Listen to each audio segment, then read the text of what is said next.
సార్వత్రిక ఎన్నికలు దగ్గర పడుతున్నటువంటి నేపథ్యంలో ఆంధ్రప్రదేశ్‌లో రాజకీయాలు రసవత్తరంగా మారుతూ ఉన్నాయి. అనకాపల్లి వైసీపీ పార్లమెంట్ అభ్యర్థిగా పోటీ చేస్తున్నటువంటి బూడి ముత్యాల నాయుడు. ఈయన ఆంధ్రప్రదేశ్ ఉప ముఖ్యమంత్రిగా కూడా పనిచేశారు. బూడి ముత్యాల నాయుడికి సొంత కొడుకు నుంచే ఆయనకి వ్యతిరేకత వ్యక్తమవుతూ ఉంది. రానున్నటువంటి ఎన్నికల్లో మా నాన్న బూడి ముత్యాల నాయుడికి ఓటు వేయకండి అంటూ ముత్యాల నాయుడు కొడుకు ఆయనకి వ్యతిరేకంగా సోషల్ మీడియాలో ప్రచారం చేస్తూ ఉన్నాడు. సొంత కొడుకుకే న్యాయం చేయలేని వాడు రాష్ట్ర ప్రజలకు ఏం న్యాయం చేయగలడు? కాబట్టి మీరు ఎట్టి పరిస్థితుల్లో మా నాన్నకి ఓటు వేయకండి అంటూ కూడా బూడి ముత్యాల నాయుడు కుమారుడు సోషల్ మీడియా వేదికగా చేసుకొని ఆయన ప్రచారం చేస్తున్నటువంటి నేపథ్యంలో దానికి సంబంధించినటువంటి వార్త ఇప్పుడు సోషల్ మీడియాలో ఉంది. దాన్ని విశ్లేషణ చేసుకునేటువంటి ప్రయత్నం చేద్దాం. ఈనాడు కన్న కొడుక్కే న్యాయం చేయలేని వాడు ఓటేసిన ప్రజలకు ఏం చేయగలడు అంటూ బూడి ముత్యాల నాయుడు కుమారుడైనటువంటి బూడి రవికుమార్ ముత్యాల నాయుడికి ఓటు వేయకండి అంటూ ప్రచారం చేస్తూ ఉన్నారు. ఆలోచించి ఓటు వేయండి, మా నాన్న బూడి ముత్యాల నాయుడిని ఓడించండి అంటూ బూడి రవికుమార్ ఆయన పిలుపునిచ్చారు. ఆ వార్త ఏంటనేది ఒకసారి కనుక మనం చూసుకున్నట్లయితే, మా నాన్నను ఓడించండి అంటూ ఉప ముఖ్యమంత్రి అనకాపల్లి వైకాపా ఎంపీ అభ్యర్థి బూడి ముత్యాల నాయుడు కుమారుడు బూడి రవికుమార్ ప్రచారం చేస్తూ ఉన్నారు. మంగళవారం ఆయన సామాజిక మాధ్యమాల్లో విడుదల చేసిన ఈ చిత్రంలో కన్న కొడుకుకు న్యాయం చేయలేని వారు ఓటేసిన ప్రజలకు ఏం న్యాయం చేయగలరు?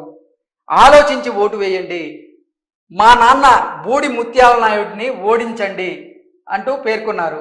జిల్లాలో ఈ చిత్రం వైరల్ అవుతోంది. ఓవరాల్గా చూసుకున్నట్లయితే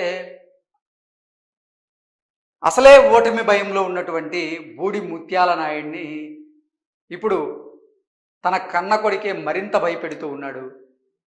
ఎన్నికలు దగ్గర పడుతున్నటువంటి నేపథ్యంలో అసలు బూడి ముత్యాల నాయుడికి ఓటేయకండి అంటూ కన్న కొడుకే తండ్రికి వ్యతిరేకంగా పనిచేస్తున్నటువంటి నేపథ్యంలో అక్కడ వైసీపీ అభ్యర్థులు తల్లబట్టుకోవాల్సినటువంటి పరిస్థితి అయితే ఎదురవుతూ ఉంది. ఆయన అనకాపల్లి వైసీపీ పార్లమెంటు స్థానం నుంచి పోటీ చేస్తున్నటువంటి నేపథ్యంలో ఆ స్థానంలో ఉన్నటువంటి 7 అసెంబ్లీ నియోజకవర్గాల మీద కూడా ఈ ప్రభావం పడేటువంటి అవకాశం ఉంటుంది అంటూ కూడా కొంతమంది రాజకీయ విశ్లేషకులు విశ్లేషణను అందిస్తున్నటువంటి నేపథ్యంలో అక్కడ ఈయన గతంలో బూడి ముత్యాల నాయుడు మాడుగుల అసెంబ్లీ నియోజకవర్గం నుంచి గెలిచి ఉప ముఖ్యమంత్రిగా ఆయన బాధ్యతలు చేపట్టారు. అయితే ముత్యాల నాయుడికి అక్కడ కొంచెం వ్యతిరేకత ఉంది. అలాగే జగన్మోహన్ రెడ్డి వ్యతిరేకత వల్ల కూడా అక్కడ బూడి ముత్యాల నాయుడు ఓడిపోతాడు అనేటువంటి సంకేతాలు బలంగా ఉన్నటువంటి నేపథ్యంలో బూడి ముత్యాల నాయుడిని అనకాపల్లి ఎంపీ అభ్యర్థిగా బరిలోకి దింపారు జగన్మోహన్ రెడ్డి. ఆ స్థానంలో ఎంతోమంది అంటే మాడుగుల అసెంబ్లీ నియోజకవర్గం నుంచి వైకాపా నుంచి ఎంతోమంది ప్రయత్నం చేసినప్పటికీ బూడి ముత్యాల నాయుడు కుమార్తె అనురాధకి అక్కడ జగన్మోహన్ రెడ్డి అవకాశం కల్పించడంతో అక్కడ అనురాధ ఓడిపోయేటువంటి పరిస్థితి ఉంది. అసలు కుటుంబంలో నెలకొన్నటువంటి కొన్ని విభేదాలే వారి ఓటమికి కారణం అవుతాయి. అలాగే బూడి ముత్యాల నాయుడికి కూడా అక్కడ తీవ్ర వ్యతిరేకత ఉంది.